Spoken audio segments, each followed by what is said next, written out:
¿Por qué nadie en mi familia vive más de 50 años? Mi mamá cumplió 49 la semana pasada y mi abuela Delia inmediatamente la mudó a la suite de transición en el tercer piso de la casona de nuestra familia. Tu madre necesita paz y tranquilidad para su último año, dijo Delia, mirando su pared de fotografías. Cada miembro de la familia durante 4 generaciones estaba ahí arriba, y todos habían muerto exactamente a los 50, excepto Delia. Yo la voy a ayudar a prepararse, tal como ayudé a los demás. Había crecido viendo morir a tíos y tías exactamente el día de su cumpleaños número 50. Se dormían la noche anterior y nunca despertaban, dejando atrás cartas de despedida que habían escrito en sus últimos días. Todos decían que era la maldición familiar, algo en nuestra genética, una bomba de tiempo en nuestro ADN. ¿Por qué vos no moriste a los 50? Le pregunté a Delia por 100ª vez. No sé, dijo ella, y parecía genuinamente desconcertada. Esperé la muerte y nunca llegó. Tal vez fui perdonada para poder guiar al resto de ustedes en la transición. Tenía 78 años y era la única persona en nuestro linaje que había sobrevivido más allá de su cumpleaños número 50. Pero esta vez era diferente. Esta vez era mi mamá. Y cuando Delia salió de la habitación, mamá me agarró la mano tan fuerte que me dolió. No estoy lista, susurró. Quiero verte casarte y tener hijos. Tal vez vos seas como Delia, le dije. Tal vez no te mueras. Nadie más ha vivido más de 50, dijo ella. Excepto Estela. Pero mira lo que le pasó. La tía abuela Estela de alguna manera había llegado a los 51, y todos pensaron que había roto la maldición. Pero su hija murió repentinamente 2 días después, y Estela murió al día siguiente. Delia dijo que la maldición se las había llevado a ambas porque Estela había engañado a la muerte y alterado el orden natural. Empecé a investigar la historia de nuestra familia tratando de entender esta maldición, pero no pude encontrar ninguna muerte a los 50 antes de la generación de Delia. Sus propios padres habían vivido hasta los 70 y pico. El patrón solo comenzó con el marido de Delia, quien murió en su cumpleaños número 50 justo después de que Delia heredara la casona familiar. «Mamá, ¿qué pasa exactamente cuando la gente cumple 50?» Le pregunté.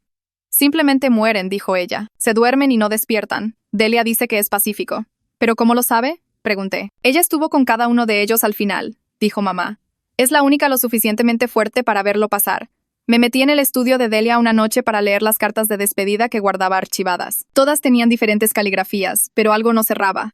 Cada carta mencionaba sentirse somnoliento en sus últimos días. Cada carta agradecía a Delia por su consuelo y cuidado. Mientras buscaba en los viejos registros familiares, encontré algo extraño. La hermana de mi mamá, Clara, aparecía como muerta a los 50, pero el certificado de defunción era raro. Sin causa de muerte, sin hospital, solo la firma de Delia como testigo. Busqué en internet y encontré a una Clara Álvarez viviendo en Córdoba, de 58 años. Llamé al número que encontré. ¿Es Clara Álvarez? Hubo una larga pausa. ¿Quién pregunta? Soy tu sobrina, dije. Todos piensan que estás muerta. Bien, dijo ella. Que sigan pensándolo. ¿Cómo sobreviviste a la maldición? Le rogué. Me fui la noche antes de mi cumpleaños, dijo. Empecé a sentirme enferma un mes antes, agotada y confundida. Se me pasó apenas salí de la casa. ¿Por qué no le dijiste a nadie? Pregunté. Traté de advertirle a Estela, dijo ella. Su hija escuchó y empezó a hacer preguntas. Estaba husmeando en la habitación de Delia el día antes de morir. Fui a ver a mamá en la suite de transición. Estaba cada vez más delgada y pálida, y Delia había empezado a darle bebidas herbales especiales para facilitar su transición. Estoy tan cansada todo el tiempo, dijo mamá, pero Delia dice que es normal. El cuerpo sabe cuando se acerca su momento. Mientras estaban abajo, busqué en la suite de transición y encontré un armario con candado en el placard. Adentro había suministros médicos, jeringas, frascos de líquido transparente y un cuaderno registrando dosis para cada miembro de la familia. La última entrada era sobre mi mamá. Desarrollando tolerancia, aumentar gradualmente. Fotografié todo y fui a la policía, pero dijeron que muertes sospechosas de hace 50 años no podían investigarse sin cuerpos. Prometieron investigar, pero necesitaban más evidencia. Traté de convencer a mamá de irse, pero estaba aterrorizada. ¿Y si la maldición me sigue? ¿Y si te toma a vos en su lugar como tomó a la hija de Estela? Mamá, no creo que sea una maldición, dije. ¿Entonces por qué mueren todos?, preguntó. Y no tenía una respuesta que no sonara una locura. Llevé una muestra de la bebida herbal de mamá para que la analizaran, pero el laboratorio dijo que llevaría semanas. Mientras tanto, mamá se debilitaba más, aceptaba más su destino. Había empezado a escribir su carta de despedida con la ayuda de Delia. 2 semanas antes del cumpleaños de mamá, entré a la fuerza en la habitación de Delia mientras ella no estaba. Encontré más fotos de hace décadas. Cada persona que murió a los 50 tenía la misma expresión vidriosa en sus fotos finales. Encontré documentos de seguros. Delia era la beneficiaria de cada miembro de la familia que había muerto. Millones de pesos a lo largo de las décadas. Después encontré lo más condenatorio. Un libro de texto médico sobre venenos y sustancias que imitan la muerte natural. Escuché pasos en las escaleras y rápidamente puse todo de vuelta, pero Delia ya estaba parada en la puerta. «Sos igual que la hija de Estela», dijo, sacando una jeringa de su bolsillo. «Demasiado curiosa para tu propio bien. Mis piernas quieren correr». pero las hago quedarse quietas. Miro la jeringa en su mano y después su cara. Fuerzo mi voz para que suene normal y un poco avergonzada. Le digo que estaba buscando mantas extras para mamá porque mencionó tener frío antes. Y me perdí en el pasillo. La mentira suena débil hasta para mí, pero sigo hablando. Digo que sé que el placar de ropa blanca está en el segundo piso. Pero pensé que tal vez había depósito acá arriba también. Delia me observa mientras hablo. Su mano permanece firme con esa jeringa visible. Puedo verla pensar si creerme o no. El silencio se extiende por lo que parece una eternidad. Finalmente, desliza la jeringa de vuelta en su bolsillo. Me dice que los suministros médicos son solo artículos de cuidado paliativo para mamá. Dice que los pacientes de hospicio necesitan varios medicamentos para el dolor y la ansiedad. Su voz es calmada como si estuviera explicando algo obvio a una niña. Asiento con todo lo que dice. Mi teléfono está grabando audio en el bolsillo de mi campera, y rezo para que el micrófono esté captando esto. Delia se relaja un poco. Me advierte que husmear causa estrés para todos. Dice que mamá especialmente necesita paz ahora mismo. Me disculpo rápidamente. Uso exactamente las mismas palabras que Delia siempre usa cuando habla del último año de mamá. Digo que solo quiero ayudar a mamá en su transición y asegurarme de que esté cómoda. Delia estudia mi cara por otro largo momento. Después parece satisfecha de que estoy volviendo a la línea con la historia familiar. Me dice que es tarde y debería irme a casa a descansar. Se mueve para pararse entre yo y su escritorio mientras me acompaña hacia la puerta del dormitorio. Menciono que me gustaría ver a mamá una vez más antes de irme. Delia duda. Puedo verla debatir si dejarme. Finalmente acepta, pero dice que vendrá conmigo. Caminamos juntas por el pasillo hacia la suite de transición. Mi mente ya está corriendo adelante a lo que necesito hacer después. Tengo fotos de todo en ese estudio. Tengo grabación de audio de ella explicando los suministros médicos. Necesito llevar esta evidencia a alguien que realmente ayude. La policía no me tomó en serio antes, pero tal vez con esta nueva prueba escuchen. Llegamos a la habitación de mamá y Delia abre la puerta silenciosamente. Mamá está durmiendo tan profundamente que no se mueve cuando entramos. Su respiración es lenta y pesada. Su cara se ve pálida contra las almohadas blancas. Noto el vaso vacío en su mesa de noche donde estaba la bebida herbal de Delia. Las manos de mamá están flojas a sus costados. La forma en que se ve me recuerda exactamente esas fotos finales que vi en el estudio de Delia. Esa misma expresión vidriosa en todos justo antes de morir. Camino hacia la cama de mamá y finjo ajustar su manta. La subo más alto alrededor de sus hombros. Mientras hago esto, saco mi teléfono como si estuviera viendo la hora. Tomo unas fotos rápidas de la cara de mamá, el vaso vacío y la habitación. Delia me observa todo el tiempo. Su expresión es difícil de leer. No puedo saber si está sospechando o solo monitoreando la condición de mamá. Aliso la manta una vez más y le digo a mamá en voz baja que la veré mañana. No responde para nada. Delia me acompaña abajo hasta la puerta principal. Me recuerda otra vez que mamá necesita descanso y demasiadas visitas la cansan. Prometo llamar antes de venir la próxima vez. En el momento que llego a mi auto, agarro mi teléfono con manos temblorosas. Apenas puedo sostenerlo lo suficientemente firme para encontrar el número de Clara. Contesta al segundo ring. Le cuento todo tan rápido como puedo. Los suministros médicos en el armario con candado. El cuaderno registrando dosis. Los documentos de seguros mostrando a Delia como beneficiaria de millones de pesos. El libro de texto de venenos. La confrontación donde Delia tenía una jeringa. Clara escucha sin interrumpir. Cuando termino se queda en silencio por un segundo. Después confirma todo lo que sospechaba. Dice que empezó a sentirse enferma como un mes antes de su cumpleaños número 50. Agotada todo el tiempo, confundida y con la cabeza nublada. Los síntomas desaparecieron a los días de salir de la casona. Después de una semana lejos del cuidado de Delia, su cabeza se aclaró completamente. Me dice que necesito sacar a mamá de esa casa lo antes posible. Explico que mamá está aterrorizada de irse por lo que pasó con Estela y su hija. Clara dice que eso es exactamente lo que Delia quiere. Mantener a todos asustados para que se queden y acepten su destino. Hablamos de opciones, pero nada parece lo suficientemente seguro o rápido.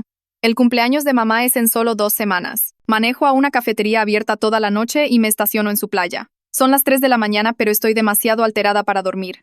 Abro una aplicación de notas en mi teléfono y empiezo a mapear la casona. Dibujo cada entrada que puedo recordar. La puerta principal. La puerta de la cocina. La entrada lateral junto al jardín. La entrada de entregas atrás. Marco dónde he visto cámaras de seguridad a lo largo de los años. Hay una cubriendo el portón principal. Una en la entrada principal. Creo que puede haber una en el garaje, pero no estoy segura. Después escribo el horario del personal basándome en meses observando la rutina de la casa. La empleada doméstica viene los lunes y jueves de 9 a 3. El jardinero está ahí los miércoles haciendo trabajo de jardín. Delia va a su club de lectura todos los martes por la tarde y generalmente se va por 2 o 3 horas. Estas son las pequeñas ventanas cuando podría llegar a mamá sin que Delia esté encima de cada interacción. Necesito usar estos momentos para hablar con mamá, para mostrarle la evidencia, para convencerla de que irse es la única manera de sobrevivir. Cuando la tienda de electrónica abre a las 9, estoy esperando en el estacionamiento. Entro y encuentro la sección de cámaras de seguridad. Un vendedor pregunta si puede ayudar y le digo que necesito una cámara pequeña que sea fácil de esconder. Me muestra un diseño que parece un cargador de teléfono. Es perfecta. La enchufas y graba en una tarjeta de memoria. Demuestra cómo configurarla y acceder a la transmisión a través de una aplicación en mi teléfono. Practico posicionarla en diferentes ángulos para ver qué captura. La cámara tiene una lente gran angular que puede cubrir la mayoría de una habitación si la colocas bien. La compro junto con una tarjeta de memoria de alta capacidad. En el estacionamiento la pruebo otra vez para asegurarme de entender todas las configuraciones. Si puedo grabar a Delia dándole realmente a mamá esas bebidas venenosas o inyecciones, esa podría ser la prueba concreta que necesito. Algo que muestre exactamente lo que está haciendo. Algo que no pueda explicarse como drama familiar o malentendido. Encuentro el sitio web del Departamento de Policía en mi teléfono y ubico la dirección de correo de la División de Detectives. Reenvío todas las fotos del estudio de Delia, los suministros médicos, el cuaderno de dosis, las pólizas de seguro, el libro de texto de venenos. Escribo un correo detallado explicando la situación. Incluyo la línea de tiempo. Enfatizo que el cumpleaños número 50 de mamá es en 2 semanas. Aprieto enviar e inmediatamente recibo una respuesta automática. El mensaje dice que están experimentando altos volúmenes de casos. El tiempo de respuesta es de 5 a 7 días hábiles. Quiero tirar mi teléfono a través del estacionamiento. Mamá no tiene 7 días para esperar que alguien tal vez mire un correo. Ni siquiera tiene 7 días en total, pero me obligo a mantener la calma y pensar en qué más puedo controlar. Necesito seguir construyendo evidencia. Necesito documentar todo. Necesito estar lista para actuar cuando llegue el momento. Abro las fotos de documentos de seguros en mi teléfono y hago zoom para leerlas más cuidadosamente. Las cantidades son asombrosas. 5 millones de pesos después de que murió el tío Jaime. 7 millones después de la tía Patricia. 10 millones después de mi abuelo. Las pólizas se remontan décadas. Hago cálculos aproximados en mi cabeza y llego a varios millones de pesos a lo largo de los años. Cada póliza lista a Delia como beneficiaria. Cada certificado de defunción tiene su firma como testigo. Estuvo ahí para cada uno. Los vio morir y firmó el papeleo y cobró la plata. El patrón es tan claro que debería ser imposible de ignorar.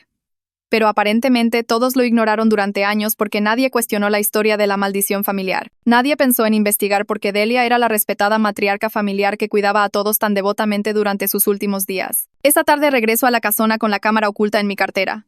Le mando un mensaje a Delia de que voy y ella responde que mamá está despierta pero necesita mantener la visita corta. Cuando llego a la habitación de mamá está sentada en la cama. Se ve mareada y pálida pero al menos sus ojos están abiertos. Le digo que estuve preocupada por ella.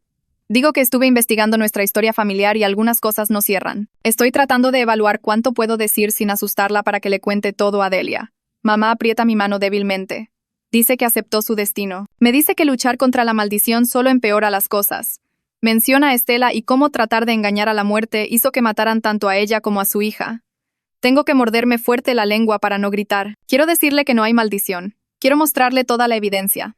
Pero sé que si presiono muy fuerte ahora va a entrar en pánico y le va a contar a Delia y después voy a perder todo acceso. Así que en cambio solo sostengo su mano y le digo que la amo. Le prometo que vamos a resolver esto juntas. Sonríe tristemente como si pensara que estoy en negación sobre lo que viene. Antes de irme enchufo la cámara oculta en un toma cerca de su mesa de noche. Se ve exactamente como un cargador de teléfono común. Mamá ni siquiera la mira. Salgo de la habitación de mamá y camino rápidamente por las escaleras. Mis piernas temblando por la adrenalina de enchufar esa cámara justo bajo la nariz de Delia. Llego a mi auto y me siento en el asiento del conductor por un minuto. Manos agarrando el volante mientras trato de calmarme lo suficiente para pensar claramente. Saco mi teléfono y busco laboratorios médicos privados que hagan pruebas toxicológicas. Recorriendo resultados hasta que encuentro uno que anuncia tiempos de respuesta rápidos y servicio las 24 horas. Marco el número y una mujer contesta al segundo ring. Su voz profesional y ligeramente cansada. Explico que necesito analizar una muestra de bebida y algunos frascos para sustancias desconocidas, tratando de sonar calmada y razonable en lugar de como alguien en medio de una emergencia familiar. Empieza a hacer preguntas sobre cadena de custodia y si esto es para propósitos legales. Y me doy cuenta de que esto es mucho más complicado que simplemente dejar una muestra en un laboratorio. Me cuenta sobre procedimientos apropiados de recolección, requisitos de almacenamiento y documentación que necesita mantenerse si quiero que los resultados sean útiles en cualquier capacidad oficial. Estoy escribiendo notas en el reverso de un recibo que encontré en mi consola, tratando de seguir todas sus instrucciones sobre contenedores sellados y control de temperatura y firmas de testigos. Dice que pueden hacer un análisis urgente, pero costará extra. Y cuando cita el precio hago matemática rápida en mi cabeza y me doy cuenta de que esto va a llegar al límite de mi tarjeta de crédito. Le digo que está bien y arreglo traer todo mañana a las 8. Cuelgo y me quedo sentada en el estacionamiento oscuro sintiéndome como si me estuviera ahogando en detalles y procedimientos cuando todo lo que quiero es que alguien simplemente analice el maldito veneno y me diga qué está usando Delia para matar gente. Manejo a una cafetería que todavía está abierta y pido algo que realmente no quiero y después me siento en una mesa de la esquina con mi laptop y empiezo a buscar información sobre leyes de abuso de ancianos en nuestra provincia. Paso más de una hora leyendo lenguaje legal seco sobre requisitos de reporte obligatorio, descubriendo que los trabajadores de salud están legalmente obligados a reportar abuso sospechado a las autoridades. Si puedo hacer que una de las enfermeras o asistentes que visitan la casa realmente vea lo que está pasando, podrían estar obligadas a presentar un reporte que tendría más peso que mis acusaciones como miembro de la familia. El problema es que Delia cuidadosamente controla a quién tiene acceso a mamá y por cuánto tiempo, siempre revoloteando cerca y manejando cada interacción. Leo sobre qué constituye evidencia de abuso y qué tipo de documentación se necesita, tomando capturas de pantalla de secciones relevantes para referenciar después. Encuentro la información de contacto para servicios de protección de adultos y me quedo mirándola por un rato, sabiendo que necesito llamar, pero también sabiendo que probablemente no ayudará lo suficientemente rápido. Marco el número de todos modos y me abro camino a través de un árbol telefónico automatizado que me ofrece opciones para reportar abuso, obtener información sobre servicios y hablar con un representante. Presiono botones y espero a través de música de espera hasta que finalmente una persona real contesta y pregunta cómo puede ayudarme. Explico la situación lo más claramente que puedo, contándole sobre mamá siendo mantenida en la suite de transición, los medicamentos sin recetas apropiadas, el patrón de muertes familiares y la evidencia que estuve juntando. La trabajadora de admisión es educada, pero puedo escuchar la duda en su voz mientras explica que necesitan priorizar casos con peligro inmediato y que las disputas familiares sobre cuidado al final de la vida son complicadas. Toma mi información y la información de mamá, haciendo preguntas sobre la capacidad mental de mamá y si hay una amenaza inmediata a su seguridad. Le digo que sí. Hay una amenaza inmediata porque el cumpleaños número 50 de mamá es en menos de 2 semanas.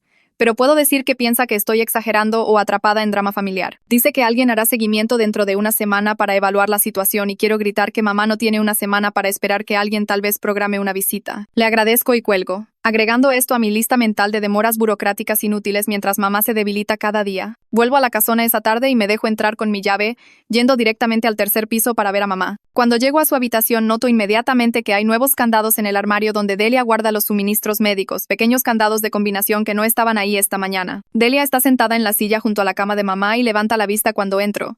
Su expresión agradable pero con algo duro debajo. Me dice que mamá necesita más descanso ahora y que demasiados visitantes la agotan, hablando en ese tono calmado y razonable que me hace querer sacudirla hasta que admita lo que realmente está haciendo. Pregunto si puedo sentarme con mamá solo un ratito y Delia mira su reloj. Después dice que puedo quedarme 20 minutos, pero mamá no debería ser molestada o agitada. Me siento en el borde de la cama de mamá y tomo su mano, que se siente fría y floja en la mía. Los ojos de mamá están cerrados y su respiración es superficial y no despierta ni cuando aprieto sus dedos suavemente. Delia me observa todo el tiempo desde su silla y soy hiperconsciente de cada movimiento que hago. Cuando Delia se levanta para ajustar las mantas de mamá, rápidamente extiendo la mano hacia la mesa de noche y me aseguro de que la cámara del cargador de teléfono todavía esté enchufada y posicionada correctamente, mi corazón acelerado mientras verifico que el ángulo capture la cama y la puerta. Delia se da vuelta y ya estoy retirando mi mano, fingiendo que solo estaba moviendo el vaso de agua de mamá. Me dice que mi tiempo terminó y debería dejar que mamá descanse, acompañándome a la puerta como si me estuviera escoltando afuera. Me voy sintiéndome como si estuviera abandonando a mamá en territorio enemigo, pero al menos ahora tengo esa cámara grabando todo lo que pasa en esa habitación. A la mañana siguiente me despierto temprano y paro en una farmacia para comprar una botella de bebida de electrolitos que se ve casi idéntica a la mezcla herbal que Delia le ha estado dando a mamá. Vierto un poco y comparo el color y la consistencia, agregando un poco de agua hasta que coincida perfectamente.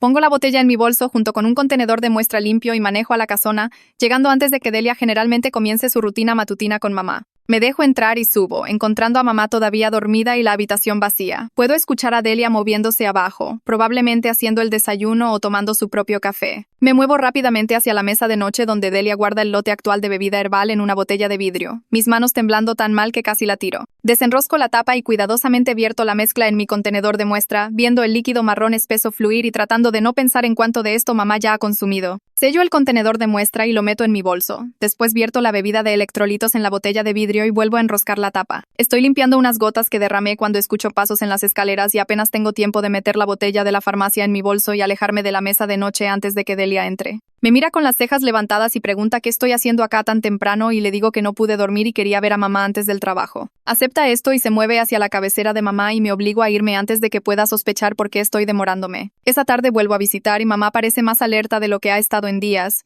sus ojos en realidad enfocándose en mi cara cuando le hablo. Me hace preguntas sobre mi vida y lo que he estado haciendo y en realidad recuerda mis respuestas cuando las referencio más tarde en la conversación. Estoy tan aliviada que podría llorar viendo su personalidad volver aunque sea solo un poquito. Delia entra para vernos y nota inmediatamente que algo es diferente. sus ojos entrecerrados mientras ve a mamá seguir nuestra conversación y responder apropiadamente. Hace un comentario sobre qué interesante es que mamá parezca más enérgica hoy. Después agrega que las hierbas deben necesitar una concentración más fuerte, ya que mamá está desarrollando tolerancia a la dosis actual. La forma casual en que habla de drogar a su propia hija me revuelve el estómago, pero me obligo a sonreír y a sentir como si creyera que solo está tratando de ayudar con el cuidado paliativo. Delia se va a preparar un lote fresco y me siento con mamá, sosteniendo su mano y tratando de memorizar este momento de lucidez antes de que las drogas la lleven de vuelta. Esa noche me siento en mi auto afuera de la casona y abro la transmisión de la cámara oculta en mi teléfono, desplazándome hacia atrás a través del material de la tarde y la noche. Al principio es solo mamá durmiendo y Delia entrando periódicamente para verla.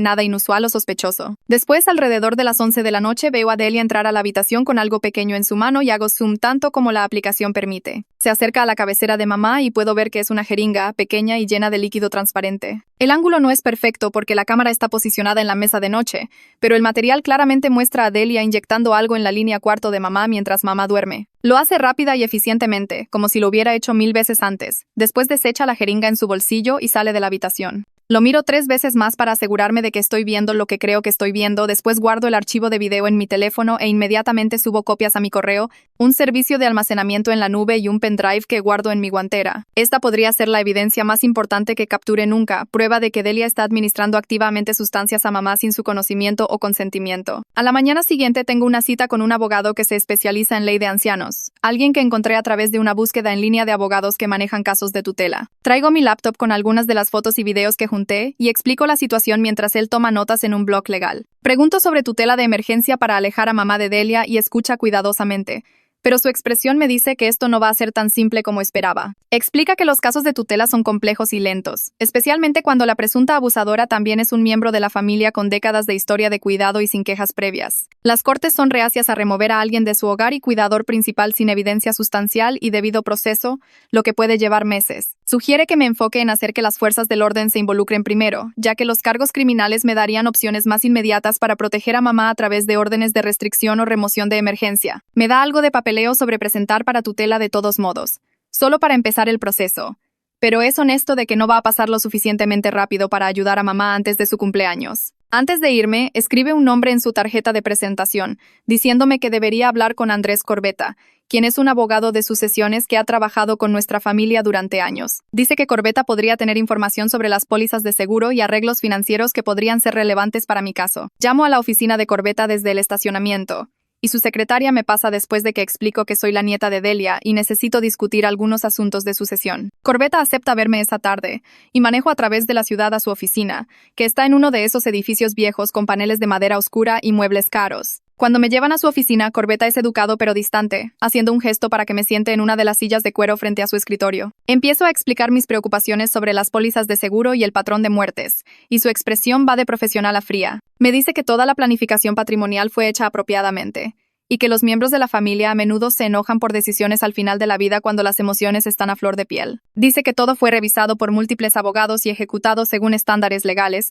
e implica que estoy siendo dramática y buscando problemas donde no existen. Sugiere que me enfoque en apoyar a mamá en su transición, en lugar de hacer acusaciones contra Delia, quien no ha sido más que devota a su familia durante décadas. Me doy cuenta mientras habla que Delia probablemente lo preparó para esta conversación, tal vez hasta le advirtió que podría venir haciendo preguntas. Está protegiendo a su cliente y cerrando mis consultas antes de que pueda obtener información real de él. Le agradezco por su tiempo y me voy, agregándolo a mi lista mental de gente que es cómplice o voluntariamente ciega a lo que está pasando. Manejo al laboratorio privado y me estaciono en su pequeña playa, agarrando mi bolso con los contenedores de muestra y yendo adentro. El área de recepción es limpia y clínica, y doy mi nombre a la persona en el escritorio quien me dirige a una pequeña sala de consultas. Una mujer en guardapolvo de laboratorio entra y se presenta como la Dra. Judith Morales, y se sienta frente a mí para discutir el proceso de análisis. Explica las limitaciones de analizar sin cadena de custodia apropiada y documentación legal, diciéndome que puede analizar las sustancias y decirme qué son, pero los resultados podrían no ser admisibles en corte si el proceso de recolección no está documentado correctamente. Me hace preguntas detalladas sobre cómo obtuve las muestras y si alguien fue testigo de la recolección, y tengo que admitir que lo hice sola sin ningún procedimiento oficial. Asiente como si esperara esto y dice que entiende, y que aún puede hacer el análisis para decirme con qué estoy lidiando, aunque no pueda usarse como evidencia legal. Le digo que está bien, que solo necesito saber qué está usando Delia para poder resolver cómo detenerla. Judith toma los contenedores de muestra y los etiqueta cuidadosamente. Después promete apresurar el análisis y llamarme con resultados preliminares dentro de 48 horas. Me da un recibo y algo de papeleo sobre los procedimientos de análisis.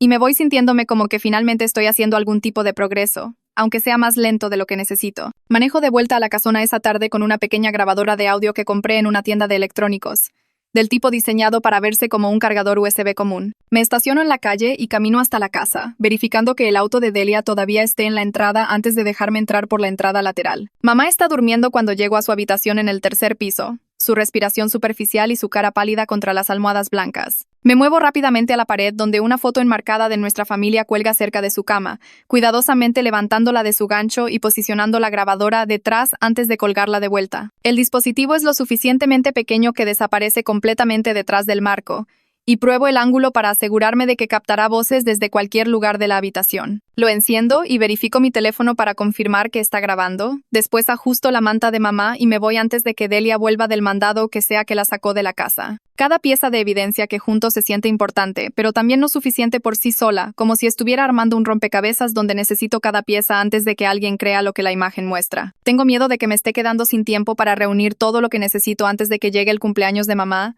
y Delia haga su movimiento final. A la mañana siguiente, recibo un mensaje de Delia pidiéndome que vaya a la casa porque hay alguien que quiere que conozca. Manejo preocupada de que esto sea algún tipo de trampa, pero cuando llego, encuentro a Delia en la sala principal con una mujer en uniforme médico que tiene un bolso médico profesional junto a su silla. Delia la presenta como Malena Rivas y explica que es una enfermera de hospicio que ayudará con el cuidado de mamá durante sus últimas semanas. Malena se para darme la mano, y parece amable y competente, el tipo de persona que realmente querrías cuidando a alguien que amas. Tiene papeleo desplegado en la mesa de café y está revisando horarios de medicamentos y protocolos de cuidado con Delia, haciendo preguntas sobre los síntomas de mamá y su rutina diaria. Trato de mirar los documentos mientras hablan, pero no puedo ver ningún logo o membrete oficial de una organización de hospicio reconocida. Delia explica que Malena viene altamente recomendada y tiene experiencia con cuidado al final de la vida en entornos hogareños privados, y Malena asiente mientras toma notas en una carpeta de cuero. Pregunto si puedo hablar con Malena privadamente por un minuto, pero Delia inmediatamente sugiere que subamos todas juntas para ver a mamá para que Malena pueda hacer su evaluación inicial. Las tres caminamos arriba a la suite de transición,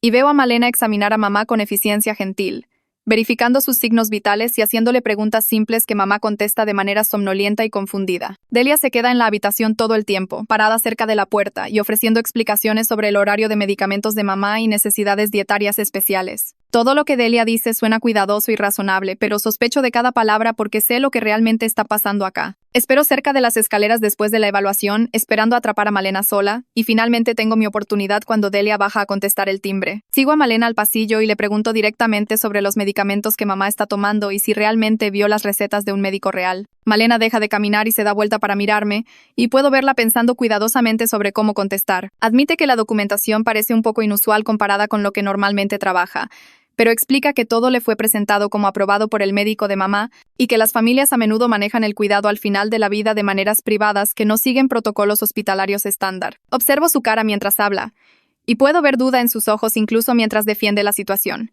como si estuviera tratando de convencerse a sí misma tanto como a mí. Quiero contarle todo lo que descubrí, pero tengo miedo de que solo le reporte de vuelta a Delia, así que en cambio pregunto si estaría dispuesta a revisar los frascos de medicamentos reales y las dosis para asegurarse de que coincidan con lo que un médico recetaría. Duda otra vez y dice que mirará más de cerca la documentación, y me pregunto si podría convertirla en una aliada si puedo mostrarle la evidencia que estuve juntando sin poner a mamá en más peligro. Mi teléfono vibra con un mensaje de Clara mientras estoy manejando a casa, y me orillo para mirar las fotos que me envió. Hay páginas de sus registros médicos mostrando pruebas de función hepática y puntajes de capacidad de pensamiento de justo antes de que dejara la casona, y después otra vez 6 meses después. La diferencia es enorme, con todos sus números mejorando después de que se alejó del cuidado de Delia. Su médico escribió notas en los márgenes sobre cómo sus síntomas coincidían con envenenamiento crónico de bajo nivel, pero no pudo descifrar la fuente ya que ella ya se había mudado a Córdoba para cuando vio el patrón. Guardo todas las fotos en mi carpeta de evidencia y le mando un mensaje a Clara agradeciéndole por enviármelas. Estos registros prueban todo lo que Clara me contó sobre mejorar una vez que escapó,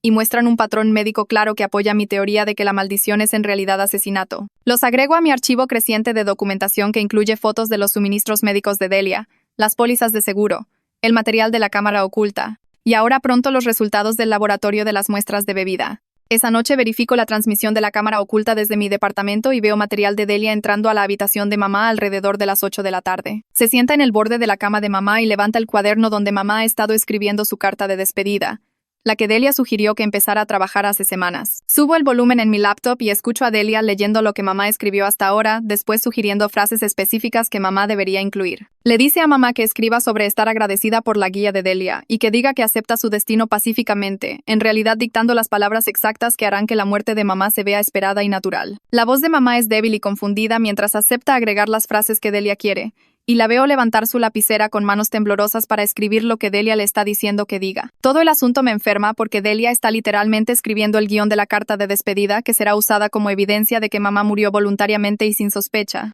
Guardo el archivo de video en 3 ubicaciones diferentes, sabiendo que este material muestra el control psicológico que Delia tiene sobre mamá, lo cual es casi tan malo como el envenenamiento físico porque está destruyendo la capacidad de mamá de luchar o pedir ayuda. Mi teléfono suena a la tarde siguiente, y es la mujer de servicios de protección de adultos devolviéndome la llamada sobre el reporte que presenté. Se disculpa por la demora y dice que programó una visita domiciliaria para evaluar la situación de mamá. Y siento un rápido momento de esperanza hasta que me dice que la cita es para el martes próximo. Hago la matemática en mi cabeza y me doy cuenta de que el martes próximo es 3 días después del cumpleaños número 50 de mamá, lo que significa que será demasiado tarde si Delia sigue su patrón usual. Trato de explicar la urgencia y le cuento sobre el plazo del cumpleaños, pero dice que entiende mi preocupación y va a tratar de adelantar la visita si hay una cancelación. No puede prometer nada. Sin embargo, porque tienen una carga de casos enorme y necesitan coordinar con otras agencias antes de poder hacer una intervención de emergencia. Le agradezco por intentar y cuelgo sintiéndome como si estuviera gritando al vacío mientras todos a mi alrededor se mueven a la velocidad del papeleo y procedimientos. El sistema no está diseñado para prevenir asesinatos que se ven como muertes naturales y para cuando cualquiera oficial tome acción será demasiado tarde para salvar a mamá. Judith me llama 2 días después con resultados preliminares de la muestra de bebida que le traje a su laboratorio. Su voz es cuidadosa y profesional mientras explica lo que encontraron, diciéndome que la muestra contenía trazas de medicinas llamadas benzodiazepinas y otras drogas que hacen que la gente tenga sueño y se confunda. Dice que las cantidades no eran lo suficientemente altas para matar a alguien de inmediato, pero definitivamente causarían somnolencia y confusión mental con el tiempo si alguien las tomara todos los días. Los niveles coinciden exactamente con los síntomas de mamá de estar cansada todo el tiempo y tener problemas para pensar claramente. Judith explica que está haciendo pruebas más detalladas en los frascos que le traje, pero estos hallazgos iniciales ya confirman que alguien ha estado dándole drogas a mamá a propósito, usando sustancias que no aparecerían en un chequeo regular después de la muerte. Le agradezco y le pido que apresure el resto del análisis, después guardo su reporte preliminar en mi carpeta de evidencia. Esta es prueba científica de que mamá está siendo envenenada, no muriendo de alguna maldición genética. Y es exactamente el tipo de documentación que necesito para hacer que la gente tome esto en serio. Vuelvo a la casona al día siguiente para ver a mamá y encuentro a Delia esperándome en el pasillo principal. Me dice que mamá necesita descanso completo ahora y que mis visitas parecen ponerla molesta y ansiosa. Dice que puedo ver a mamá por unos minutos, pero después necesito dejarla dormir porque está entrando en la etapa final de su transición. Sigo a Delia arriba y noto a Malena parada en el pasillo afuera de la habitación de mamá viéndose incómoda. Cuando Delia va al baño de mamá para buscar algo, Malena me pregunta en voz baja si tengo preocupaciones sobre el plan de cuidado que están siguiendo. Su voz es baja y vacilante como si no estuviera segura de si debería preguntar, pero puedo decir que estuvo pensando sobre nuestra conversación anterior. Le digo que tengo preocupaciones serias y que he estado juntando evidencia sobre lo que realmente está pasando acá. Observo su cara cuidadosamente para ver si va a ayudarme o reportar todo de vuelta a Delia, y la veo mirar hacia la puerta del baño antes de asentir ligeramente como que quiere escuchar más, pero no ahora mismo. Estoy acostada en la cama esa noche sin poder dormir cuando de repente me doy cuenta de que la cámara oculta que instalé está conectada a la red de internet inalámbrica de la casona. Eso significa que si Delia sabe algo sobre tecnología, podría potencialmente encontrar la señal de la cámara y acceder al material que he estado grabando. Me visto y manejo de vuelta a la casona, aunque son casi medianoche, estacionándome en la calle y caminando hasta la entrada lateral con mis llaves listas. La casa está oscura excepto por unas luces de noche en los pasillos, y me abro camino hasta la habitación de mamá lo más silenciosamente posible. Desenchufo la cámara de la pared y uso mi teléfono para cambiar su configuración para que grabe directamente a su tarjeta de memoria en lugar de subir nada a internet. Es una cosa técnica pequeña, pero podría significar la diferencia entre tener evidencia y que Delia encuentre la cámara y la destruya antes de que pueda usar el material. La vuelvo a enchufar y verifico que todavía esté grabando apropiadamente. Después me voy por el mismo camino que entré y manejo a casa esperando que Delia no me haya escuchado moviéndome arriba. Mi alerta de correo suena a la mañana siguiente y veo un mensaje de Andrés Corbeta con la línea de asunto aviso legal. Lo abro y encuentro una carta formal advirtiéndome que deje de acosar a Delia y amenazando de mandarme si sigo haciendo acusaciones contra ella. Todo está escrito en lenguaje legal complicado sobre difamación y allanamiento, claramente diseñado para asustarme para que me eche atrás y deje a Delia sola. Lo leo 2 veces y me doy cuenta de que esto significa que Delia sabe que estoy activamente trabajando contra ella aunque no sepa exactamente qué evidencia junté. Reenvío el correo al abogado de ley de ancianos con quien hablé antes y pregunto si esto cambia algo sobre mis opciones para proteger a mamá. Me escribe de vuelta dentro de 1 hora diciendo que es una táctica de intimidación típica que los abogados usan para intimidar a la gente, pero que debería tener cuidado sobre cómo junto evidencia de acá en adelante, porque Delia obviamente está preparándose para pelear. Guardo su respuesta y agrego la carta amenazante de Corbetta a mi archivo de evidencia, sabiendo que en realidad ayuda a mi caso, mostrando que Delia está tratando de silenciar a cualquiera que cuestione lo que está haciendo. Mi teléfono suena a la mañana siguiente y veo el número de Judith en la pantalla. Me dice que el análisis detallado está completo y pregunta si puedo pasar por el laboratorio para repasar los resultados en persona porque hay mucho que explicar. Manejo inmediatamente y despliega varias páginas de reportes técnicos a través de su escritorio señalando secciones resaltadas mientras me guía por lo que encontraron. Los frascos contienen una mezcla de benzodiazepinas combinadas con otras drogas sedantes que trabajan juntas para desacelerar la respiración y la función cardíaca con el tiempo. Explica que alguien tomando estas sustancias en dosis gradualmente crecientes se volvería somnoliento y confundido, su cuerpo se debilitaría, y eventualmente su sistema respiratorio simplemente dejaría de funcionar mientras duermen.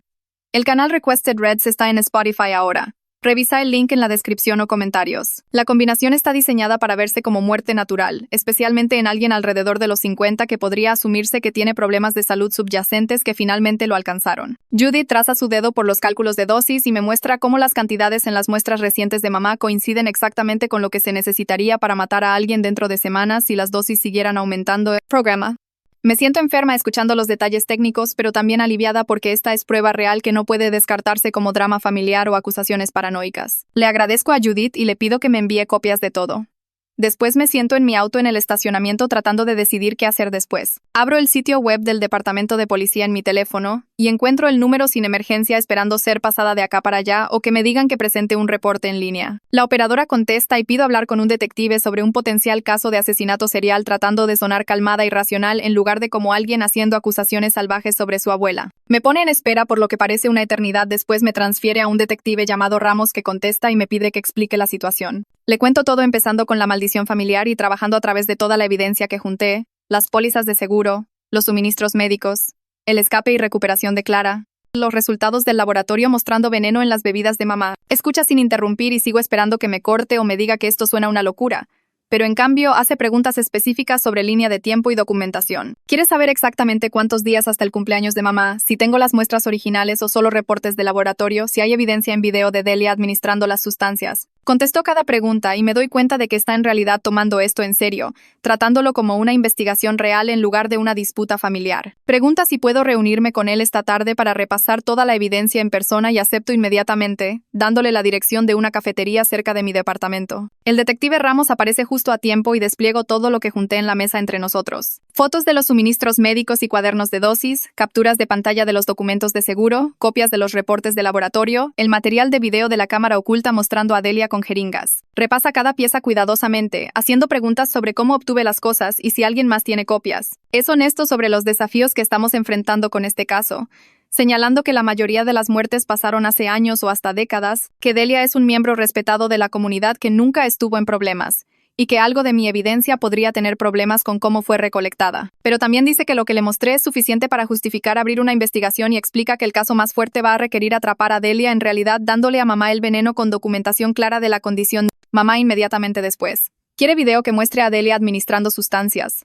Después muestre a mamá volviéndose deteriorada dentro de minutos con marcas de tiempo que prueben la secuencia de eventos. Le cuento sobre la cámara oculta que ya instalé y asiente, diciendo que eso está bien. Pero necesitamos mejores ángulos y grabaciones de respaldo en caso de que Delia encuentre y destruya la primera cámara. Me da su número de celular directo y me dice que lo llame inmediatamente si veo a Delia preparándose para darle algo a mamá, especialmente mientras nos acercamos a su cumpleaños. A la mañana siguiente, voy a una tienda de electrónicos y paso 20 minutos mirando diferentes cámaras ocultas antes de decidirme por un pequeño reloj que se ve completamente normal. El vendedor me muestra cómo funciona y lo pruebo ahí mismo en la tienda, verificando que la calidad de video sea clara y que pueda acceder a la transmisión a través de una aplicación en mi teléfono. Lo compro y me siento en mi auto, sincronizándolo con mi teléfono, asegurándome de que la marca de tiempo muestre correctamente, porque el detective Ramos enfatizó cuán importante sería ese detalle. El reloj necesita mostrar la hora real exacta, para que no haya preguntas sobre cuándo pasan los eventos. No hay manera de que los abogados de Delia argumenten que el material fue editado o manipulado. Práctico posicionar el reloj en diferentes ángulos y verificar cómo se ve la habitación a través del lente de la cámara, queriendo asegurarme de que pueda capturar tanto la cama donde mamá duerme como el área donde Delia prepara medicamentos. Toda la configuración toma casi una hora, pero necesito hacer esto bien porque podría hacer la diferencia entre construir un caso que se sostenga en corte y que todo sea descartado como evidencia poco confiable. Visito a mamá esa tarde y se ve peor que nunca. Su piel tiene este tono gris pálido y cuando se mueve es como si estuviera empujando a través de agua espesa, cada gesto lento y trabajoso. Está despierta pero apenas, y cuando me ve extiende la mano hacia mi mano y la sostiene fuerte. Susurra que tiene miedo de dormirse porque no está segura de que vaya a despertar y puedo ver miedo real en sus ojos incluso a través de la niebla de lo que sea que Delia le haya estado dando. Le prometo que no voy a dejar que pase nada, que estoy trabajando en sacarla de acá y llevarla a algún lugar seguro. Tengo que luchar para mantener mi voz firme y no empezar a llorar porque ver a mamá así me hace querer agarrarla y correr ahora mismo, pero sé que eso no va a funcionar si Delia puede simplemente reportarla como una anciana confundida siendo secuestrada por un miembro de familia inestable. Me quedo con mamá por una hora, hablándole de cosas al azar y tratando de mantenerla alerta. Y cuando me voy, estoy más determinada que nunca a detener a Delia antes de que sea demasiado tarde. Estoy caminando pasando la puerta de mamá más tarde esa tarde cuando escucho voces adentro y reconozco a Malena hablando con Delia. Malena está preguntando sobre las dosis de medicamentos, diciendo que las cantidades parecen más altas de lo que los protocolos estándar recomendarían y que no ha visto ninguna documentación de un médico recetante. La voz de Delia se pone filosa y le dice a Malena que el cuidado de hospicio en casa permite flexibilidad en la dosificación, que el objetivo es comodidad, no seguir requisitos de papeleo burocrático. Dice que Malena debería enfocarse en hacer a mamá cómoda en lugar de cuestionar el plan de cuidado que ha estado funcionando para la familia por generaciones. Malena se echa atrás y se disculpa, pero puedo escuchar la duda en su voz y me pregunto si está empezando a darse cuenta de que algo está mal con toda esta situación. Espero hasta que salen de la habitación antes de entrar para cambiar la vieja cámara oculta por el nuevo reloj, posicionándolo cuidadosamente en la mesa de noche de mamá, donde tiene una vista perfecta de la cama y la bandeja de medicamentos. Mi alerta de correo suena a la mañana siguiente, y veo un mensaje de corbeta con un adjunto. Lo abro y encuentro un documento escaneado mostrando una orden de no resucitar que Delia preparó para mamá, con líneas de firma y sellos de notario ya impresos en la página. El correo me pide que traiga a mamá abajo mañana para firmarla frente a testigos, explicando que es planificación rutinaria de final de vida para asegurarse de que los deseos de mamá estén documentados. Leo el formulario y me doy cuenta de que esto es Delia armando cobertura legal para la muerte de mamá, haciendo que mamá firme su derecho a tratamiento médico de emergencia para que cuando deje de respirar, nadie trate de salvarla. Reenvío el correo inmediatamente al detective Ramos y me devuelve la llamada dentro de minutos, confirmando que hacer que mamá firme este documento haría investigar su muerte mucho más difícil porque habría documentación legal diciendo que eligió no recibir cuidado que salva vidas. Paso el resto de la mañana buscando en línea médicos que hagan evaluaciones de capacidad, buscando a alguien que se especialice en cuidado de ancianos y entienda temas alrededor de influencia indebida. Encuentro un médico cuyo sitio web menciona experiencia con casos que involucran presión familiar y explotación financiera, y llamo a su oficina explicando que necesito a alguien que evalúe si mi mamá está en un estado mental para tomar decisiones legales. La recepcionista hace algunas preguntas y después me pasa al médico mismo, y le cuento sobre la condición de mamá y mis preocupaciones de que está siendo mantenida drogada y confundida. Acepta visitar la casa mañana por la tarde para conducir una evaluación privada del estado mental de mamá y su capacidad de entender lo que está afirmando. Le doy la dirección de la casona y dice que va a necesitar al menos 30 minutos a solas con mamá para hacer una evaluación apropiada, y que si encuentra evidencia de deterioro, puede proporcionar documentación que podría ser suficiente para bloquear la firma de la orden de no resucitar. El médico me devuelve la llamada 2 horas después, sonando frustrado. Dice que manejó hasta la casona, pero la seguridad lo despidió en el portón, que alguien le dijo que hay un brote de gripe en la casa y no se permiten visitantes por razones de salud. Trató de explicar que es un médico viniendo para una cita programada, pero no lo dejaron pasar y no puede forzar su camino a propiedad privada. Dice que puede reprogramar para la semana próxima si la situación cambia, pero que sin cooperación de quien controle el acceso a la casa, no hay mucho que pueda hacer. Le agradezco y cuelgo, sintiéndome como que acabo de golpear otra pared. Y me doy cuenta de que Delia de alguna manera se enteró de la cita y activamente la bloqueó. Está consciente de que estoy trabajando contra ella ahora, aunque no sepa exactamente qué evidencia junté. Y está tomando pasos para prevenir que cualquier profesional externo vea a mamá o documente su condición. Judith me llama esa misma tarde y dice que apresuró el análisis final en la muestra de cabello que le traje hace semanas. Los resultados muestran que mamá ha estado expuesta a los mismos compuestos sedantes durante un periodo de al menos 6 semanas, con niveles que gradualmente aumentaron con el tiempo. El patrón coincide exactamente con lo que esperaría si alguien estuviera aumentando dosis lentamente para establecer tolerancia antes de dar una cantidad letal final. Judith explica que escribió un reporte preliminar con lenguaje cuidadoso sobre limitaciones de cadena de custodia ya que junté las muestras yo misma. Pero los hallazgos científicos son lo suficientemente claros y detallados que el detective Ramos dice que van a apoyar conseguir una orden si podemos capturar una pieza más de evidencia directa mostrando a Delia en realidad administrando el veneno. Pasé la mañana siguiente en una tienda de suministros médicos buscando algo que pudiera ayudarme a rastrear la ubicación de mamá si las cosas salían mal. El empleado me mostró un pequeño dispositivo GPS hecho para pacientes ancianos con problemas de memoria, del tamaño de una moneda de 25 centavos, y diseñado para caber en un bolsillo sin ser notado. Lo compré junto con un kit de costura y probé las alertas en mi teléfono en el estacionamiento, configurando un sistema de notificaciones que me haría ping si mamá dejaba la propiedad de la casona o si el dispositivo se movía más de 1 kilómetro de la casa. De vuelta en mi departamento, cuidadosamente cosí el rastreador en el bolsillo interno de la bata de mamá, la que usaba todas las mañanas, asegurándome de que la costura fuera invisible y el dispositivo se sentara plano contra la tela.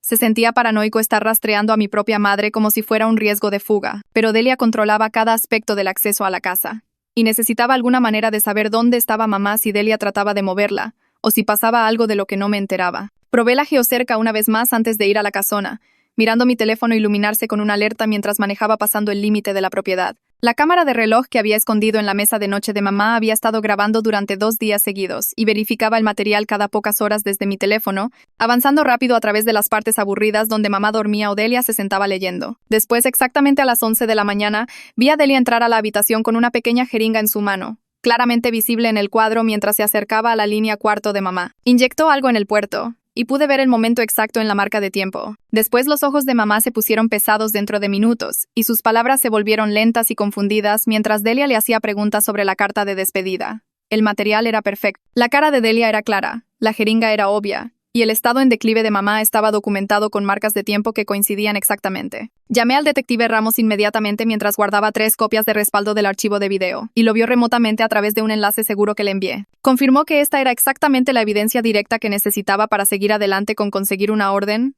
que ver a Delia en realidad administrando algo a mamá mientras mamá estaba claramente deteriorada después sería suficiente para que un juez tome en serio. El detective Ramos me devolvió la llamada 1 hora después con instrucciones específicas sobre qué hacer después. Explicó que el proceso de orden tomaría al menos otro día o 2, incluso con la evidencia en video, y que mientras tanto, debería llamar al 911 la próxima vez que viera a Delia preparándose para darle a mamá cualquier medicamento o inyección, tener paramédicos documentando la condición de mamá y la presencia de sustancias en su sistema en tiempo real, crearía un registro médico oficial que no podría descartarse como drama familiar o disputarse más tarde en corte. Me guió exactamente qué decirle a la operadora y cómo asegurarme de que los paramédicos entendieran que esto era un caso sospechado de envenenamiento, no solo un desacuerdo familiar sobre cuidado al final de la vida. Programé el 911 en el atajo de emergencia de mi teléfono y pasé la tarde empacando un bolso con los esenciales de mamá en caso de que necesitáramos salir de la casona rápidamente. Agarré sus medicamentos, copias de sus registros médicos, ropa cómoda y sus fotos favoritas, guardando todo en el baúl de mi auto donde estaría listo para ir en un momento.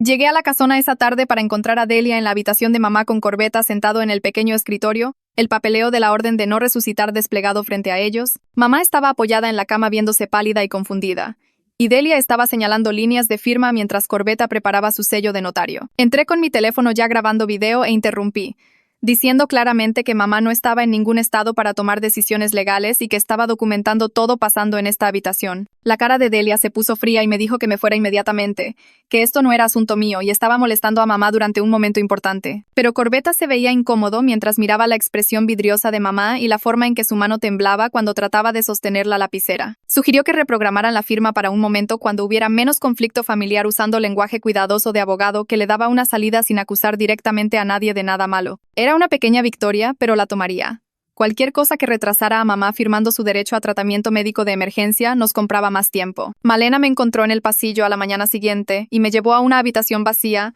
cerrando la puerta antes de hablar en voz baja. Admitió que había estado revisando los registros de medicamentos durante la noche, y algo no cerraba sobre las dosis o las combinaciones que Delia le había estado dando a mamá. Las cantidades eran demasiado altas para cuidado de confort estándar. Las combinaciones de drogas eran inusuales y potencialmente peligrosas y no había documentación de receta apropiada de ningún médico real. Dijo que podría perder su licencia de enfermería por participar en esto incluso sin saberlo y que estaba considerando seriamente reportarlo al Consejo Médico de la provincia. Le conté sobre el detective Ramos y la investigación que ya estaba en curso, mostrándole algo de la evidencia que había juntado, incluyendo el video de Delia con la jeringa. La cara de Malena se puso pálida mientras veía el material y aceptó mantener a mamá tan alerta como fuera posible de acá en adelante, diluir cualquier bebida que Delia preparara y llamarme inmediatamente si Delia trataba de dar cualquier medicamento o inyección adicional. Fotografié los nuevos frascos que llegaron a la casa más tarde ese día, entregados por un mensajero de suministros médicos y firmados por Delia. Los números de lote y etiquetas farmacéuticas indicaban que estas eran concentraciones más fuertes de los mismos compuestos sedantes que Judith había encontrado en las muestras anteriores. Vi a Delia mostrárselos a Malena y explicar que este era el lote final de confort para los últimos días de mamá. Hablando de ello, como si fuera cuidado de hospicio normal en lugar de suministros de asesinato siendo entregados para matar a su propia hija, la forma casual en que hablaba de ello mientras yo estaba parada ahí en la habitación me puso la piel de gallina. Pero me enfoqué en sacar fotos claras de cada frasco y documentar las etiquetas e información de dosis para el detective Ramos. Clara me llamó esa tarde para decir que había reservado un vuelo y llegaría mañana, lista para ayudar físicamente a mover a mamá si podíamos crear una oportunidad para sacarla de la casona. Tener otro miembro de la familia que entendiera lo que realmente estaba pasando se sentía como refuerzos llegando y Clara conocía bien el diseño de la casona de su propio tiempo viviendo ahí para ayudar a planear una extracción real si llegaba a eso. Pasamos una hora en el teléfono hablando de diferentes escenarios. ¿Qué pasa si Delia llamaba a la policía y nos acusaba de secuestro? ¿Qué pasa si mamá se negaba a irse porque tenía demasiado miedo de la maldición? ¿Qué pasa si sacábamos a mamá pero después enfrentábamos cargos legales por interferencia o abuso de ancianos nosotras mismas? No teníamos respuestas perfectas, pero al menos estábamos pensando las posibilidades y haciendo planes de respaldo para cada situación. La oficina de Corbeta me envió otra carta de cese y desistimiento por correo esa tarde, esta vez amenazando demandarme personalmente por difamación e interferencia con la administración del patrimonio. La carta demandaba que dejara de hacer acusaciones contra Delia, dejara de interrumpir el cuidado al final de la vida de mamá y dejara de acosar a miembros de la familia, con lenguaje cuidadosamente diseñado para hacerme sonar como una persona inestable causando problemas en lugar de alguien tratando de prevenir un asesinato. Reenvié todo al detective Ramos, quien respondió que en realidad ayudaba a nuestro caso, mostrando que Delia estaba activamente tratando de silenciarme, pero la amenaza legal todavía me ponía nerviosa sobre potenciales consecuencias. Presenté una orden de restricción temporal contra Delia a la mañana siguiente, adjuntando la evidencia en video y reportes de laboratorio a la petición de la corte junto con una declaración escrita detallando todo lo que había descubierto. La presentación solicitaba que Delia fuera impedida de administrar cualquier medicamento a mamá y de prevenir el contacto de mamá con otros miembros de la familia, enmarcándolo como protección de emergencia de daño inmediato. Era una apuesta larga dado que Delia era la cuidadora primaria de mamá y todos estábamos viviendo en su casa, pero el abogado de ley de ancianos que había consultado me ayudó a presentarlo como una situación de peligro claro que requería intervención de corte inmediata. El secretario de la corte me devolvió la llamada dentro de horas para decir que un juez había revisado la petición y estaba otorgando una audiencia breve para mañana a la mañana. Explicó que el juez miraría la evidencia más cuidadosamente y escucharía de ambos lados antes de decidir si emitir incluso una orden temporal, pero que el material en video y reportes toxicológicos eran lo suficientemente convincentes para garantizar una audiencia de emergencia. Pasé esa tarde organizando mi evidencia en una línea de tiempo clara, imprimiendo documentos y fotos clave y preparando lo que diría para explicar la situación sin sonar histérica o hacer acusaciones que no pudiera respaldar con prueba.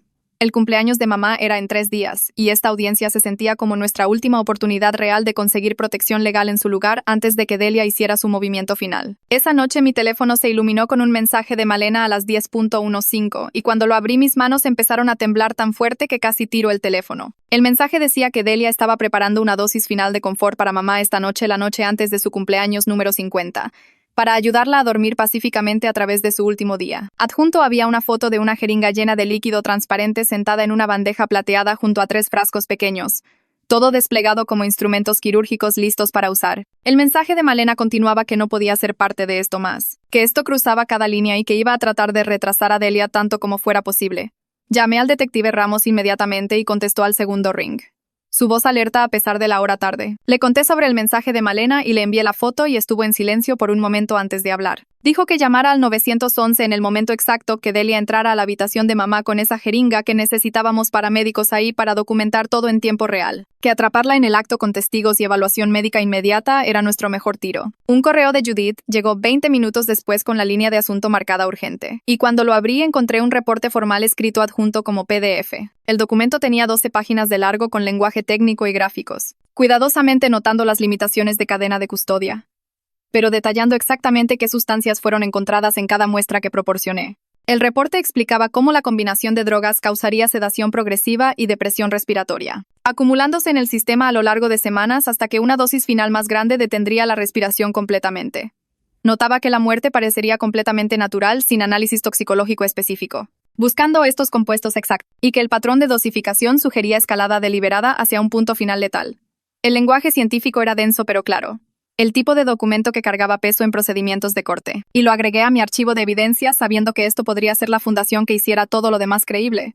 Empecé a empacar un bolso para mamá a medianoche, sacando ropa de su placar durante mi última visita y agregando ítems que pensé que necesitaría. Empaqué ropa cómoda, sus medicamentos para presión sanguínea y tiroides que eran en realidad recetados por médicos reales y copias de todos sus registros médicos que había podido acceder o fotografiar. Cargué mi auto con este bolso más mis propias cosas de noche, una carpeta de evidencia impresa, mi laptop y cargadores de teléfono. Mapeé la ruta al hospital más cercano en mi teléfono y guardé la dirección de un motel 2 pueblos más allá donde podríamos quedarnos seguras si necesitábamos escondernos. Clara y yo nos mandamos mensajes de ida y vuelta confirmando puntos de reunión y planes de respaldo, tratando esto como una operación militar porque eso es exactamente lo que se sentía. Estábamos extrayendo a alguien de peligro inmediato con tiempo limitado y un adversario que controlaba el terreno y cada detalle importaba. El vuelo de Clara aterrizó a las 3 de la tarde del día siguiente y en lugar de venir directamente a la casona tomó un Uber a una cafetería como 3 kilómetros. La encontré ahí y nos sentamos en un booth de la esquina, repasando el plan una vez más hablando en voz baja aunque nadie nos estaba prestando atención. Yo volvería a la casona y me posicionaría en una habitación abajo donde pudiera ver las transmisiones de la cámara oculta en mi teléfono quedándome fuera de vista pero lista para moverme rápido. Clara esperaría en su auto de alquiler estacionado en una calle lateral cerca del portón trasero de la casona lista para ayudar a mover a mamá una vez que los paramédicos llegaran y la situación estuviera asegurada. En el momento que Delia tratara de administrar esa dosis final, llamaría al 911 y correría arriba y Clara entraría por la entrada trasera que todavía tenía llaves de hace años. Sonaba simple cuando lo desplegamos así, pero ambas sabíamos cuán rápidamente las cosas podían salir mal, cuántas variables estaban fuera de nuestro control. Manejé de vuelta a la casona a las 6 y me dejé entrar por la puerta principal diciéndole a Delia que quería pasar la tarde cerca en caso de que mamá necesitara algo. Parecía complacida por esto, probablemente pensando que había finalmente aceptado lo inevitable, y me dijo que mamá estaba descansando cómodamente en preparación para mañana. Me posicioné en una pequeña sala en el segundo piso con una vista clara de la escalera, mi teléfono abierto a la aplicación de la cámara y el 911 listo para marcar. Las horas se arrastraban sin que pasara nada, solo yo viendo la pequeña pantalla mostrando la habitación de mamá y verificando la hora cada pocos minutos. A las 9 de la noche exactamente la cámara mostró a Delia entrando a la habitación de mamá cargando una bandeja pequeña y podía ver la jeringa claramente incluso en la pantalla de mi teléfono. Marqué el 911 mientras ya me estaba moviendo hacia las escaleras, tomándolas de a dos lo más silenciosamente que podía manejar. La operadora contestó y estaba reportando un intento de envenenamiento en nuestra dirección, dando la ubicación de la habitación específica mientras podía escuchar la voz de Delia a través de la puerta diciéndole a mamá que esto la ayudaría a descansar a través de la noche. Irrumpí en la habitación justo cuando Delia estaba alcanzando la línea cuarto de mamá con la jeringa en su mano y se congeló completamente cuando me vio.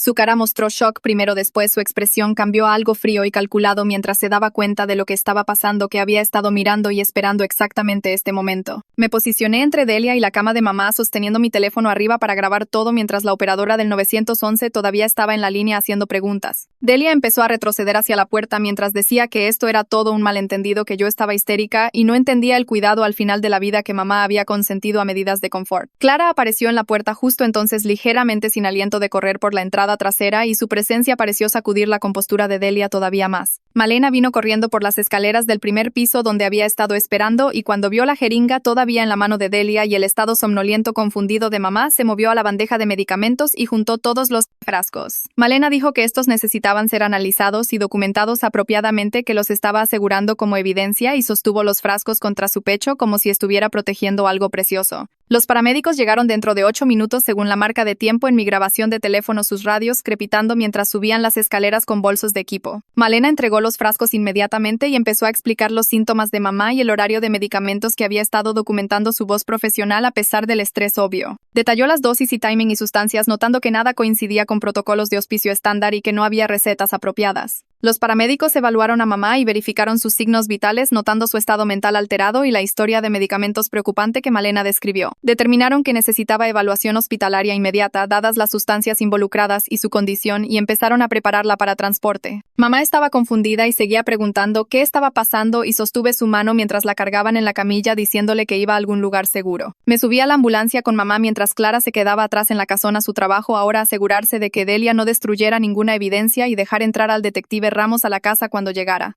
El detective Ramos nos encontró en la entrada de emergencia del hospital 40 minutos después y lo vi a través de las puertas de la bahía de ambulancia mientras tomaba posesión de los frascos y jeringas que Malena había asegurado. Fotografió todo con su teléfono y una cámara profesional documentando la cadena de custodia y etiquetando cada ítem cuidadosamente. Me dijo que se dirigía de vuelta a la casona para interrogar a Delia, pero que no la estaba arrestando todavía, que quería esperar los resultados toxicológicos del hospital y ejecutar una orden de allanamiento apropiada con todo documentado correctamente. Pregunté si simplemente podía irse y dijo que le había dejado muy claro que estaba bajo investigación y no debería salir de la ciudad, que tratar de huir solo empeoraría las cosas para ella. El personal de la sala de emergencia se movió rápido una vez que estuvimos adentro, llevando a mamá a una bahía de tratamiento y empezando análisis de sangre inmediatamente. Corrieron un chequeo toxicológico completo que analizaría todo, no solo drogas comunes, sino los sedantes y compuestos específicos que el reporte de Judith había identificado. El médico de emergencias examinó a mamá y documentó su estado confuso, sus signos vitales que mostraban depresión respiratoria y la historia de medicamentos preocupante que Malena había proporcionado.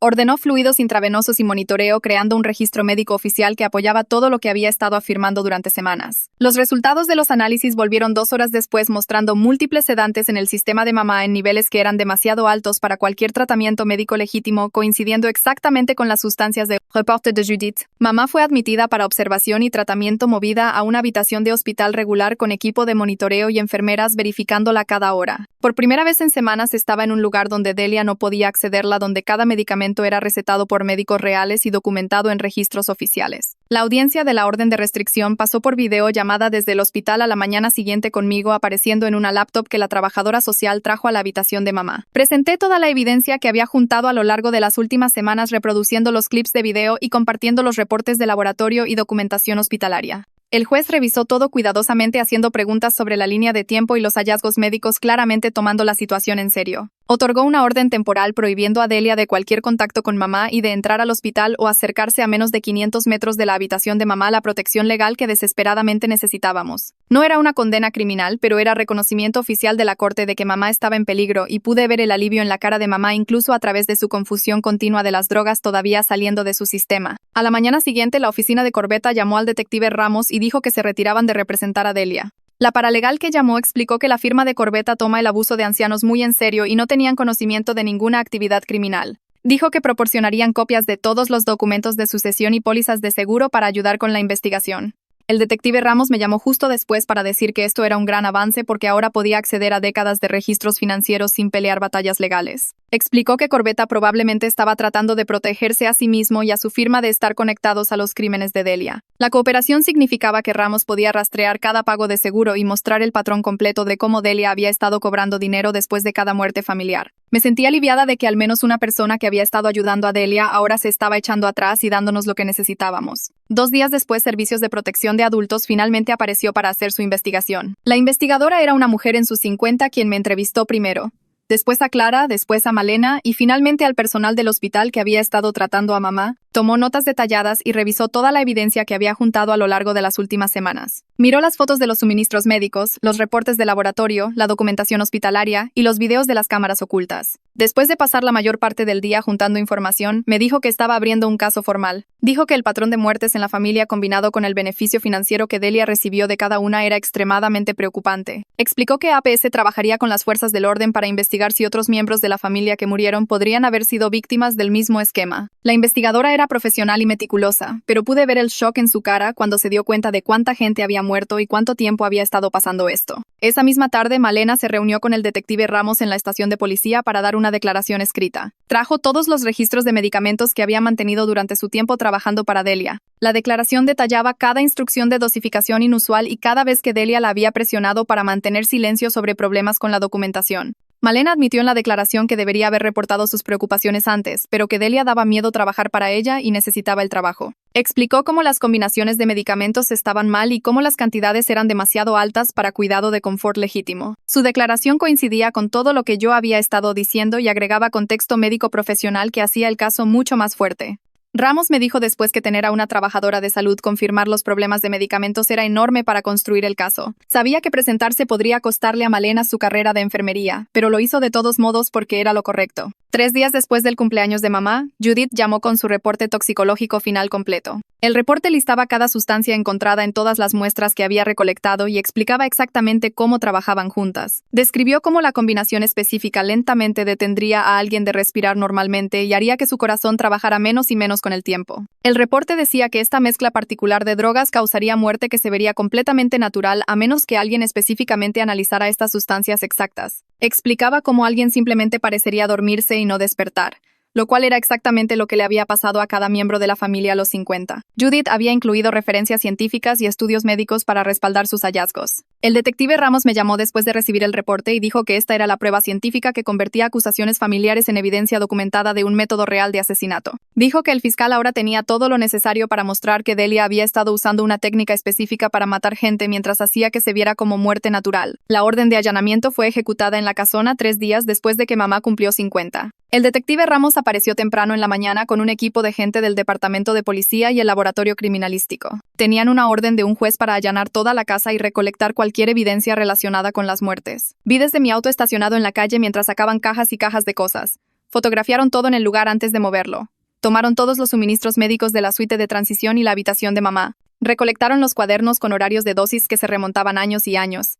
Encontraron los libros de texto médicos con partes resaltadas sobre venenos que no aparecen en análisis normales. Tomaron archivos de cada miembro de la familia que había muerto con notas sobre su salud y horarios de medicamentos. Hasta recolectaron todas las cartas de despedida que Delia había guardado como trofeos.